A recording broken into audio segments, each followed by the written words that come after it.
Good evening, Facebook, YouTube, and Twitter. This is Rich again, back for your third and final video blog of the night for Sunday, July 5th, 2015, around 8:09 in the evening, Billerica, Massachusetts. Sun's going down at approximately 8:24, about 14 minutes from now.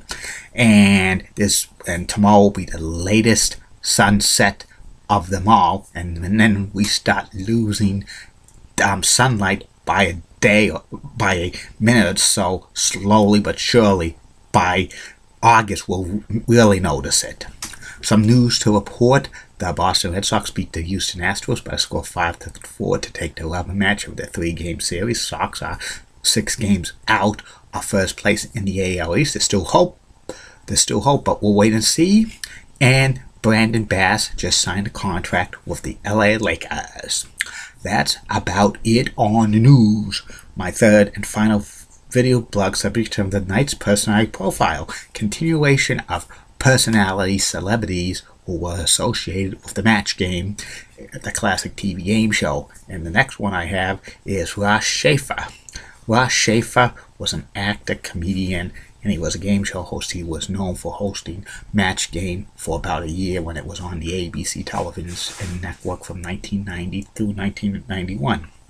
Ross was born in McMillanville, Oregon. There was rumors he was actually born in Vancouver, British Columbia, but that was something that was on Wikipedia, but they updated it, so he was born in Oregon, and he grew up in Federal Way, Washington, and he played football in high school. He was such a good football player. He made All-State for Washington and stuff, and it was very good that he got an athletic scholarship to the University of Puget Sound. He played football there, but he's really started his career to become a businessman, and he holds a marketing degree from Puget Sound University.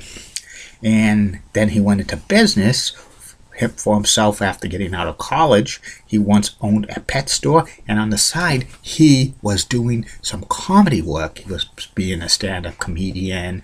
He played at some clubs in the Seattle area and Washington State area.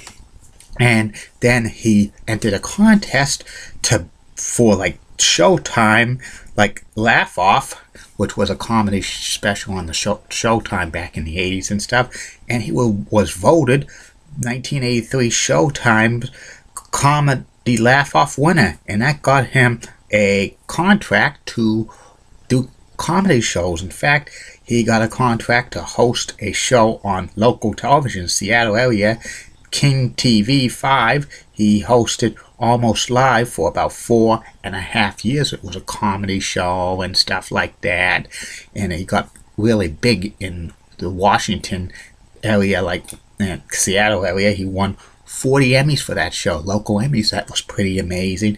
And the national recognition followed for Ross. He was tapped to host a game show on the USA Network called Love Me, Love Me Not, which was a comedy game show, kind of a dating kind of game show, which lasted a year from 1985 through 1986. It was a USA original game show.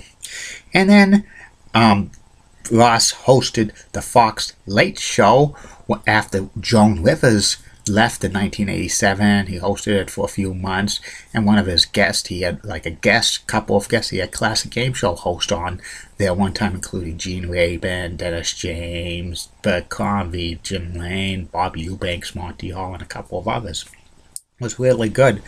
And also Ross hosted a few more show news program called Days End and stuff, and he produced a lot of comedy videos, including the Cooking Stud and a few others and stuff like that. He was getting to be known as a good comedian and stuff like that, but he was looking for a big break that would catapult him to become a star.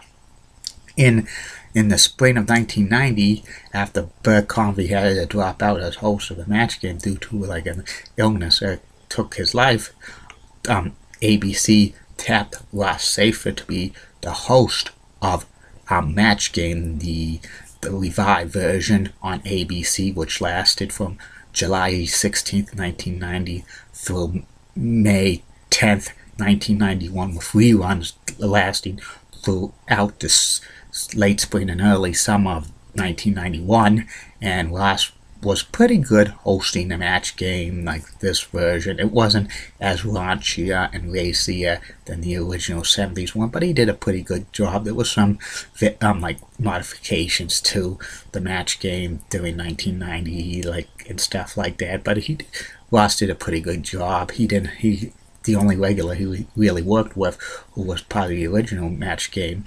cast, was Charles Nelson Riley, but Brett Summers appeared once in a while, and a few others who like appeared on the panel came in from time to time, like Betty White and Marsha Wallace and stuff. And it was a good, and this revival of the match game was pretty good and stuff like that, but it was stuck in the noontime depth slot in ABC.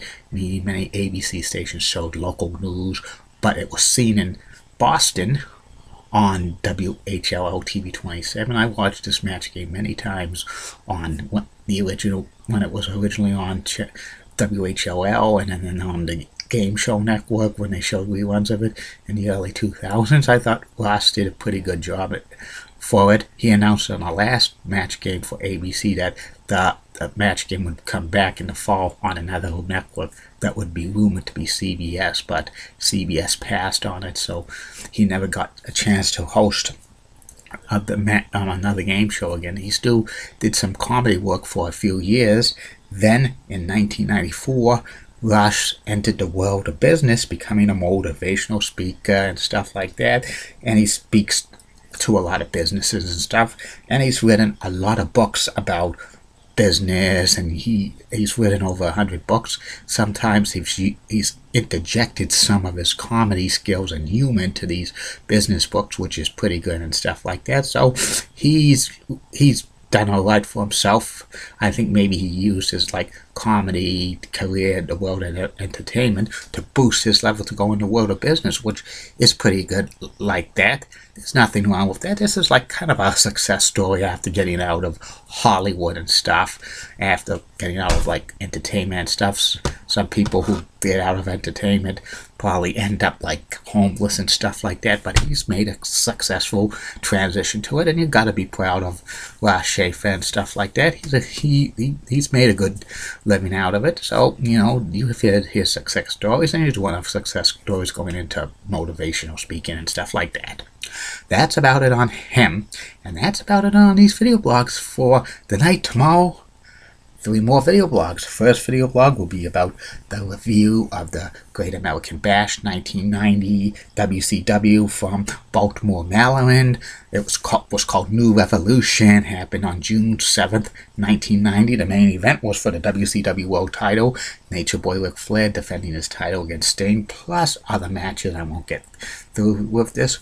Second video blog will be about my memories of the game show block that was on the USA Network from 1984 through 1985. Tell you about all the game shows on there and my memories of seeing them and stuff like that. And the third and final video blog of the night will be the person I profile, another guy who was associated with the match game, John Bowser Bauman, who hosted the ill-fated match game Hollywood Squares Hour. And Tuesday, 4 video blogs, because I'm making up for the day I missed on yesterday because it was 4th of July. 4 of them. The 4 video blogs will be the Great American Bash review from 1991, the 10 WCW personalities that should have joined the NWO during the time period, because 19 years ago on Tuesday would be when Hulk Hogan joined the NWO and stuff like that. And also and the other 2 will be MBTA Bus Route 94 from Davis Square to Method Square, and the 4th one will be about Michael Berger, who hosted the match game in 1998. It was a TV talk show host and actor and comedian.